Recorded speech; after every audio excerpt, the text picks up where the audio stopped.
So a few weeks ago, I was typing out a note to myself and I noticed that the word wealthy kept autocorrecting to deathly, like multiple times. So I did what any reasonable person would do. I sat there and I typed the word wealthy over and over and over and over until my keyboard learned to stop fighting me on it. Wealthy, wealthy, wealthy, wealthy, wealthy, like 100 times until the motor pattern in my fingers was so locked in that the autocorrect just surrendered. And as I was doing this, I realized this is literally what I do with my brain every single day. I take the patterns that are not serving me and I type them over and over and over until the new version becomes automatic.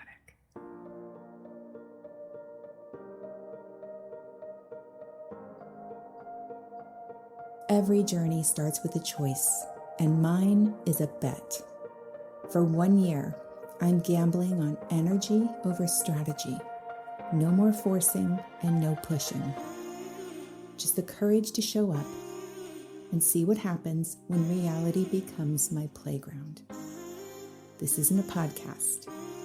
It's a real-time experiment in the lab of my life. Welcome to the bet.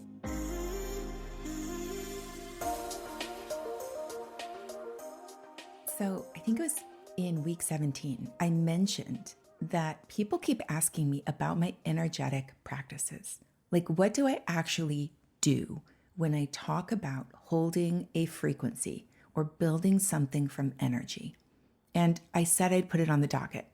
Well, here we are, week 19, and I've reserved the entire episode for this. I'll tell you, I normally record these on Sunday evenings, but this one, I couldn't finish it. I ran out of time because I kept thinking of more things I wanted to say. So I gave it the evening, I slept on it, woke up today, Monday morning, and kept going. And even now, as I'm recording this, I am having to physically cut myself off because I have a hard deadline to get this thing edited before Tuesday, tomorrow, when it drops. And somewhere in the middle of all of that, I caught myself thinking, why can't this podcast just be about this? Why do I have to report on my business? This is obviously the thing I can talk about forever, which is interesting data, right? I'm doing a 1-year experiment on building my business through energy. And the episode that lights me up the most is the one where I get to teach about energy itself. So file that one away. Come back to that. Okay, so let me give you some context before I walk you through the actual practices. I've always kind of naturally understood energetics. I remember years ago when Oprah did that very first show about The Secret. I watched it and thought, I don't get the big deal. Doesn't everybody already know this? I didn't even buy the book.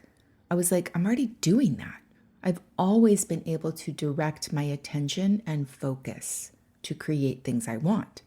But here's what I couldn't see back then.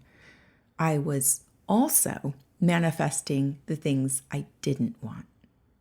I just wasn't making the connection that I was the one controlling all of it, my full reality, the good and the bad. And once I started to see that, that's when really things started to change and shift for me. And I won't go into the full history of everything I've studied because that could literally be a month's worth of episodes. But I can sum up the core realization like this. Years ago, I decided I wanted to feel like I have the thing before I actually have the thing I want. I want to feel like I have it before I actually have it. Because I had forced my way to many different goals, many different times, and every single time I ended up in one of two places. Either I felt like I wasn't going to be able to sustain it, because I couldn't keep going like that forever. It was too hard. Or I finally got the thing and realized I didn't even want it anymore, which would spiral me into this state of questioning what the point of anything in life even is. I don't know who can relate to that out there. So I stopped focusing on anything other than the ultimate feeling that the goal was going to give me. Because that feeling, that's something I know I can manufacture right now. I don't have to wait for the goal to show up. I don't have to wait for the goal to arrive in my life in order to feel the way it will make me feel. And here's what became really clear to me. Nothing I achieve is ever going to be worth it if I don't feel good while I'm actually on the path to getting it, while I'm actually doing it. Because the way you build something is the exact way you have to maintain it. And I had to prove that to myself over and over until it finally sunk in. Because our very human default way of thinking is, this is all going to be worth it when I'm done. When I get to the finish line, then I'll be able to enjoy it. But that is just a fantastic illusion. We make ourselves miserable in the process of getting something. And then we either quit or give up, or we end up resenting the things we thought we wanted. And that is a really shitty way to live. So I was done with that. That's when I started applying, like truly applying, the fundamentals of energetics to everything I was doing. And the professor inside of me came out to play. And I ended up making an entire curriculum around this, which became the start of my business 4 years ago, or more than 4 years ago now. And then ironically, I forgot to apply the energetic laws to building the business. Somehow I thought business is a different beast. Business is not personal. Business is some objective structure that you build. I didn't even connect it to energetics. And last year I found myself laser locked on trying to grow my email list and my audience. And I started resenting the whole process. This is not what I wanted to do, which led me to make that bet back in September when I started this podcast to document the bet. I was going to stop trying to force a business plan and see what happens when I start building from energy. And here we are, 4 months into this whole thing, and I realized I haven't actually shared what my current everyday practices are. But before I do that, I also want to share something that I could probably stand on a hill and talk about all day long. As you listen to these practices, remember this. It doesn't matter if something is true or not. It doesn't matter. It just doesn't matter if it's actually how things work. The only thing that matters from a neurological perspective is if your mind finds this concept to be useful. Is it useful to think this way? Because we can find tons of absolutely true, factual things that are entirely useless to our minds. I always use this example. There are 27 taco restaurants in Phoenix. Totally true. But is that information actually useful to you? What are you going to do with that? It's not. Unless you're planning to open a taco restaurant. Then all of a sudden that becomes highly useful to you, right? But I'm guessing it's probably not relevant to what it is you're building right now. So as you listen, and really as you just go through your life and you hear things and are exposed to concepts, ask yourself, will thinking this way help me get where I want to go? If so, then it's a useful thought. This is the basis of mindset. The expectation that something will work or not work, not whether it is true or false.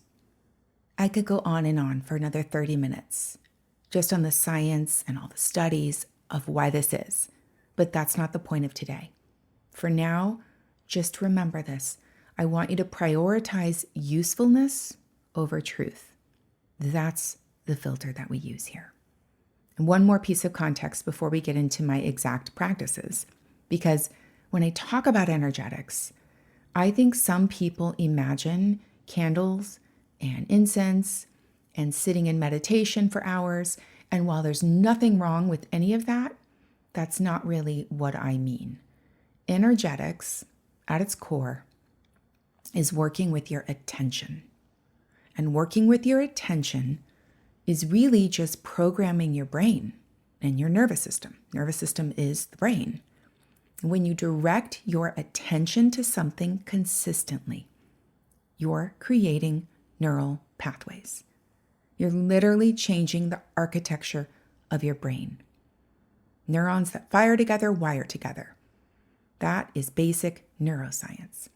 So everything I'm about to share isn't some mystical ritual. It is deliberate attention direction.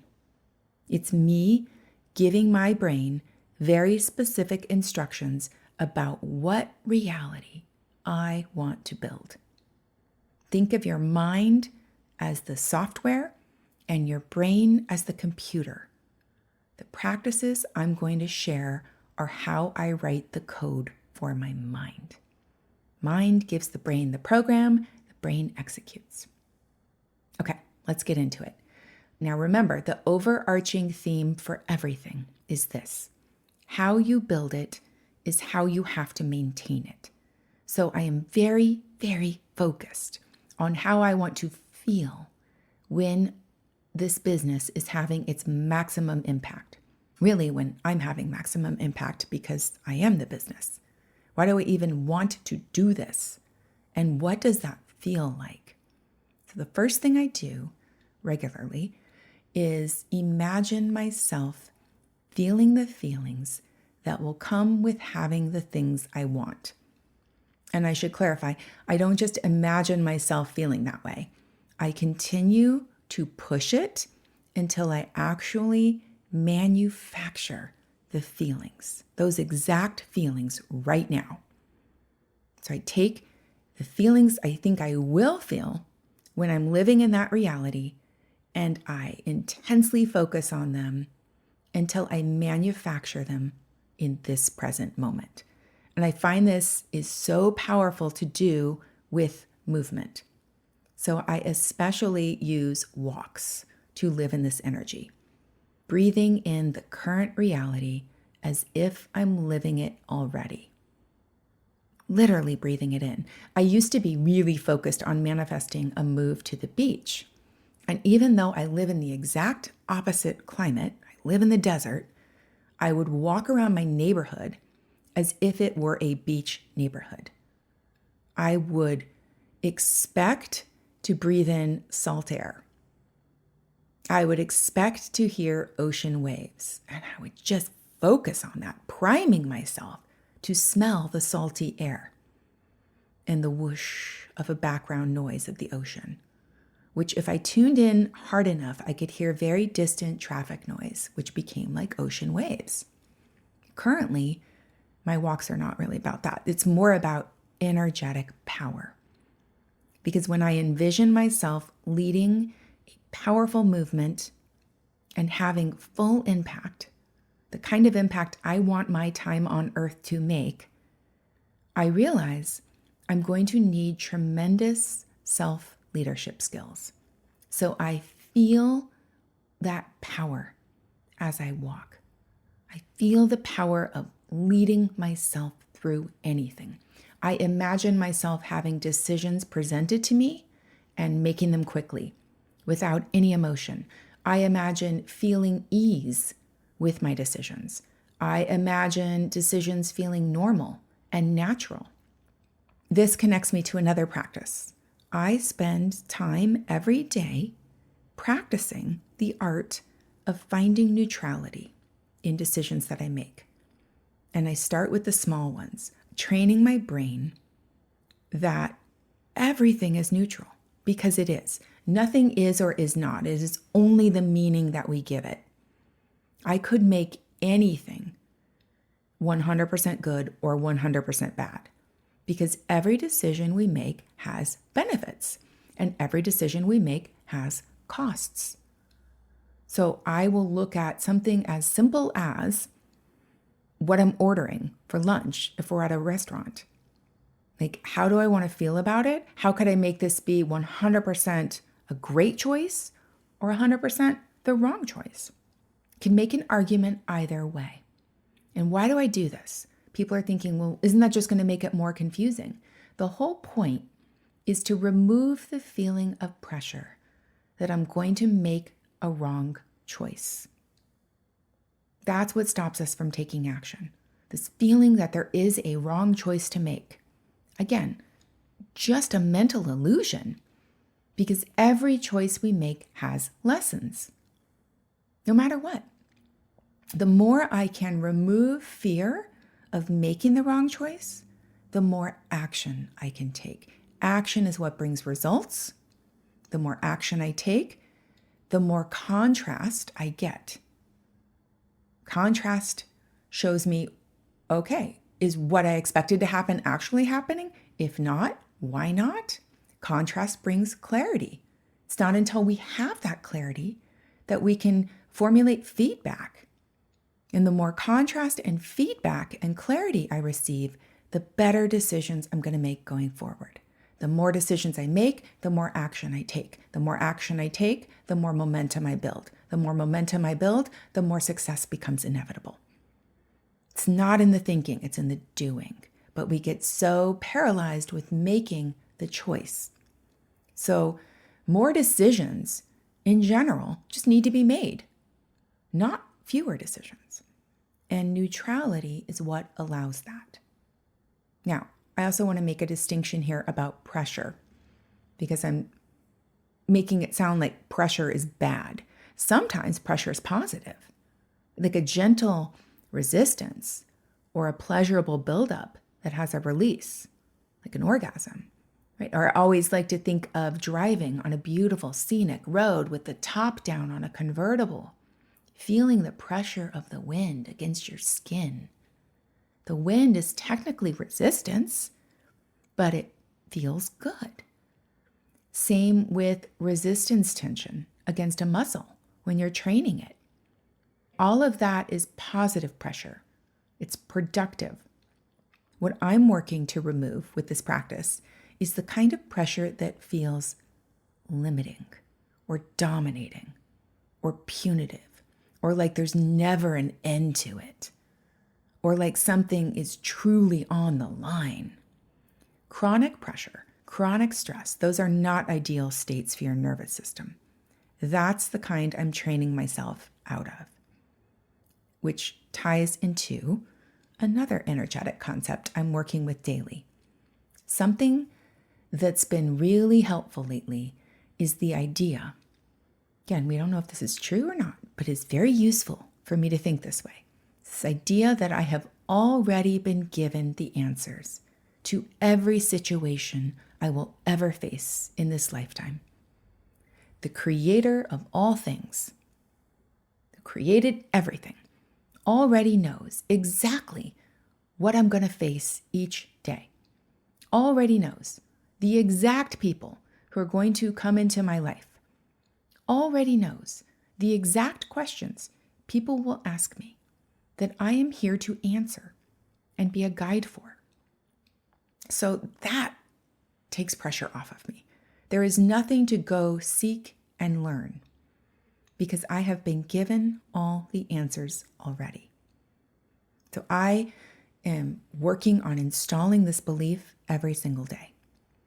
Now, this is not to say that I just sit back and do nothing all day thinking, I know everything already. I know everything I'm going to need to know. But it does take the pressure off of worrying that I'm not going to be able to handle something or figure something out. Again, self-leadership, running this company, running this business, making the kind of impact I want to make, that woman feels like she can handle anything that comes her way. And the thought that helps me, that programs that my mind needs to know in order to run my brain, is that the Creator already knows everything that will ever be asked of me. And so I have come pre-installed to this planet with all those answers already. How great is that? So yes, I still learn things because the Creator knew I was going to learn that.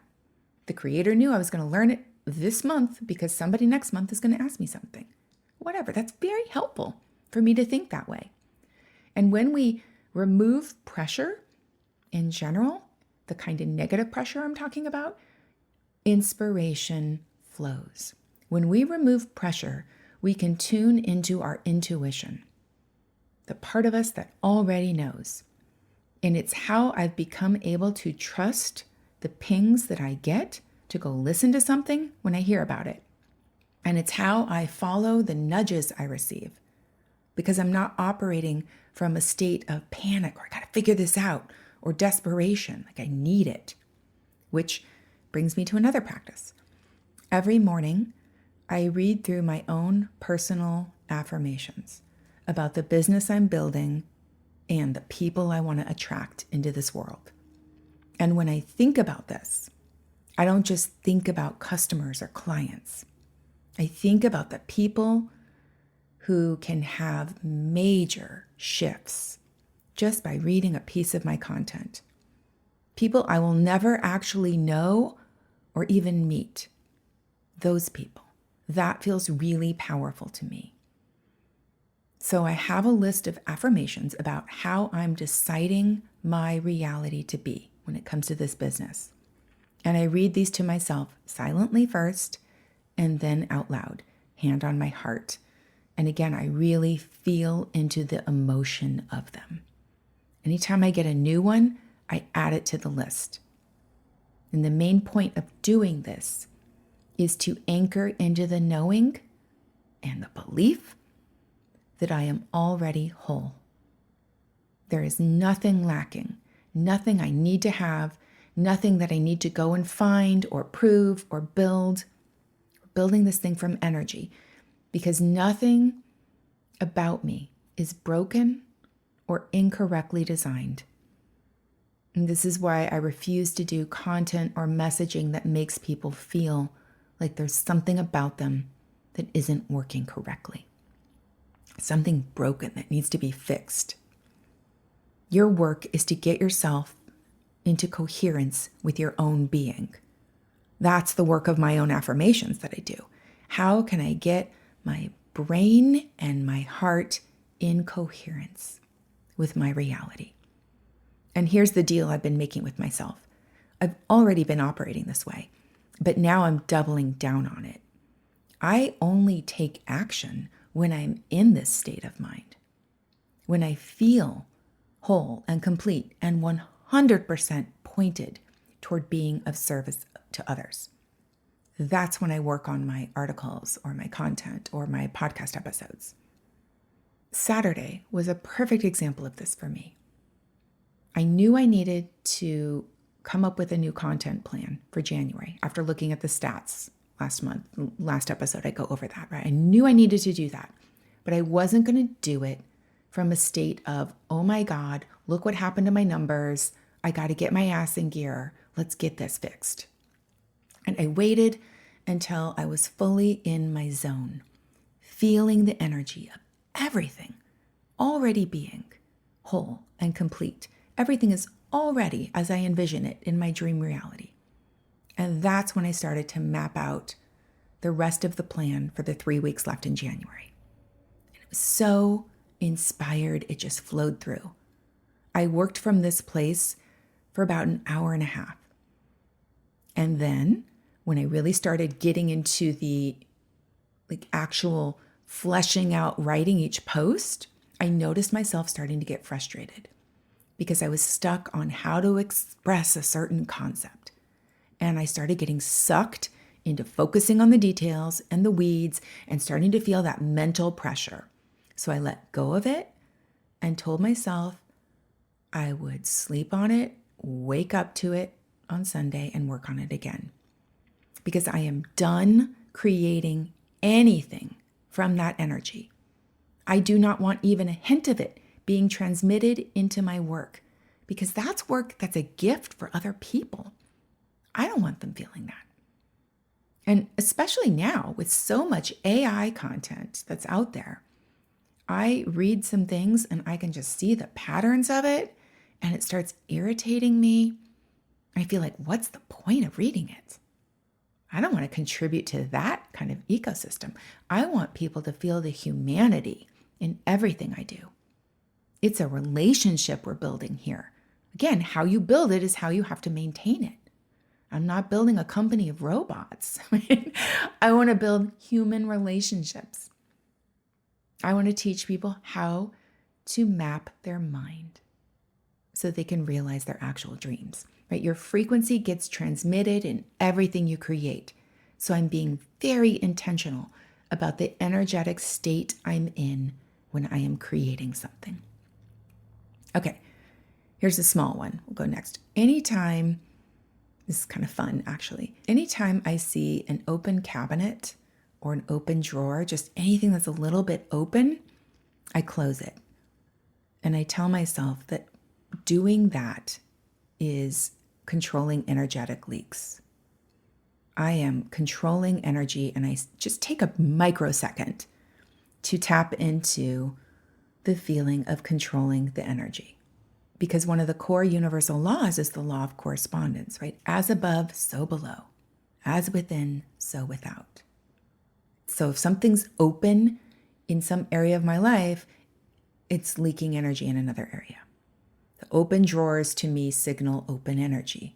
Same thing with open cabinets. I just take a moment to close them. It's very small, but very powerful.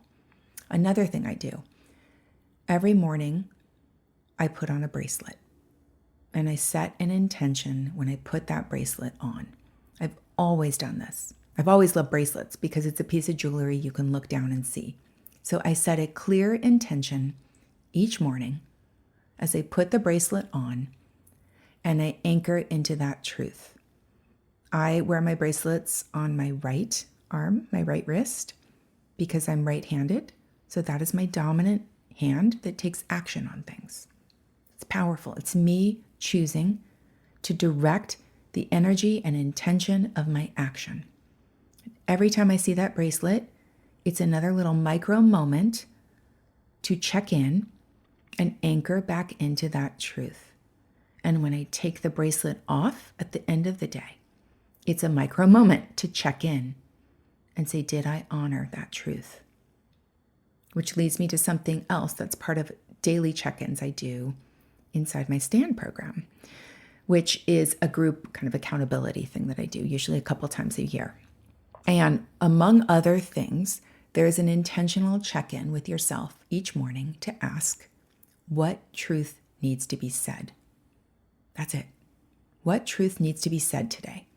And this is really all about cultivating the skill of being silent and listening to the voice inside of you. The voice that never shouts, the voice that is the part of you that patiently waits for you to spin your wheels and exhaust yourself, looking for answers in the external, the part of you that knows eventually you're going to tire out and come back to yourself. I make a point each and every day of asking myself what needs to be said. Now, when I'm running STAND, I literally record a little video every morning and capture it. But now, many times, I just speak to myself in the mirror until it comes out. I have a conversation with myself. What needs to be said? And just doing that one thing every day can have a huge impact because it demonstrates, again, to your brain, to your nervous system, to your entire mental programming, demonstrates the ability and your commitment to honor yourself, to honor your own voice. The whole idea of energetic work, whole idea is that you get yourself in the energy where there is nothing to actually quote unquote do. Get yourself to a point where there's nothing to do because you've already manufactured that reality in your being, in your nervous system, which means the only thing to do is to remember how that feels, because your desired outcome is a reality already, and you continue to return to it and remember it. Remember what it feels like to have that thing. You don't need to make it or create it because it is yours already. You just remember it. You return to it. One other practice I have is working with the universal law of correspondence. I talked about this a little bit before. As above, so below. As within, so without. The internal always reflects the external, and vice versa. So when I feel chaotic in my internal environment, I look at my external environment and I see what I can organize, what I can arrange, what I can declutter or tend to, what I can deal with. Does something need to be nurtured? And I'm not talking about some militant way of being, of always having everything in perfect order. I'm talking about leadership, taking care of what needs to be done. It's another small act of honoring yourself. And as you take the clothes off to Goodwill, or clean out a junk drawer, or change the sheets, or pull some weeds in the yard, as you do that, notice how your internal chaos quiets, because it is mirroring the external. And on the opposite end, when I find myself getting hypercritical of things in my environment, when I'm looking around and I'm seeing everything that needs to be fixed, believe me, I have a full-on list of everything I want to fix about my house. Or I start nitpicking and criticizing the people in my environment, namely my husband. He's the only human left in this house with me. Sometimes the dog does get my little critical wrath as well. But when that starts happening, I now understand it's an energetic invitation to be gentle with my internal self, to surrender, to unplug from all the doing. The forcing is an invitation to flow, to really soften and let the feminine, receptive parts of me just receive. That is the sign. Okay, so that's all of my current daily practices. Actually, I've got some more stuff going on, but I don't really know how to share all of that yet because you're catching me in the middle of one of my current experiments. Kind of touched on this last week, but right now I am dabbling in crystal grids. I almost ordered an entire set of books on it. And then I remembered that I said on the podcast, I said I wasn't going to do this in some structured, ordered way. It's just going to let it flow. So my crystals are arriving this week, and I'm going to see what feelings come up about it. And I'm constantly dabbling. I have used PEMF mats, PEMF, pulsed electromagnetic frequency mats. I have my own custom brain serums. These are my own proprietary subliminals set to very specific energetic frequencies and solfeggio tones. I have dabbled in quantum energetic programming devices that create very specific energetic fields. So if you know anything about human design, I'm a 1-3 profile, the investigator, the experimenter, and I need to put my hands on things and experientially study them. The professor in me wants to test everything, try everything, see what actually shifts my state. And I just find it fun. So I'm always dabbling in something, and I'm always kind of rotating in some new thing. I get that some of it sounds really out there, like crystal grids and quantum devices. Just know that I'm approaching all of this the same way I approach my research at the university. What happens when I try this? What do I notice? What's useful? What's not? I don't need to believe in anything for it to work. Again, returning to the fundamentals of mindset. do I find this useful in supporting my beliefs and structures about working with energy? Let me experiment, and I just pay attention to the results, pay attention to how it makes me feel. Which brings me back to where we started, that autocorrect moment where I was typing wealthy and it became deathly. That's an awful word. It wasn't a practice I had planned. It's not like I had a practice. It was just something I noticed. And I turned that into an experiment. What happens if I just stop right now and type this word over and over until my keyboard learns the pattern I want it to learn? And it worked. And more than that, typing is a motor pattern. Anytime you pair thought work with motor patterns, it can be incredibly powerful. This is actually connected to some of the embodied cognition research I do at the university, or we study how pairing movement affects language acquisition, language development. Your body and your brain are not separate systems. When you engage the body while you're encoding new information, it sticks differently. So now I notice, I've started paying attention to the autocorrect errors. What comes up when I'm typing? What words is my keyboard trying to fight me on? Is it part of my identity? What words are being autocorrected? And what does that say about the patterns I'm already programming into my own beliefs? Because everything is information, everything is data, everything is an opportunity to notice, and if you choose to, upgrade it. Okay, I'm going to stop here because I could literally keep going for another hour, and this is already way longer than one of my normal episodes. That's the point, right? This is what happens when I make something I love.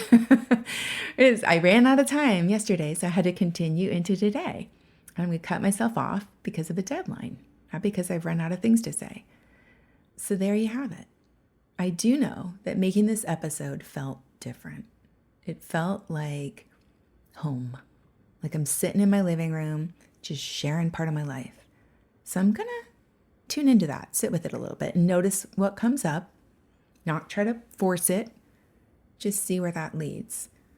Next week, I'll be back with more regular business updates and sharing my content plan progress, all the things I'm holding myself accountable for, checking in with, but I'm doing it with energy. The energy of my eventual reality is how I show up. And this lab report is going to document it all. This weekly little lab report that I put out there for all of you. Okay, but today was fun. Today was just about what is powering this whole entire thing. So, hope you enjoyed it. And go bet on yourself.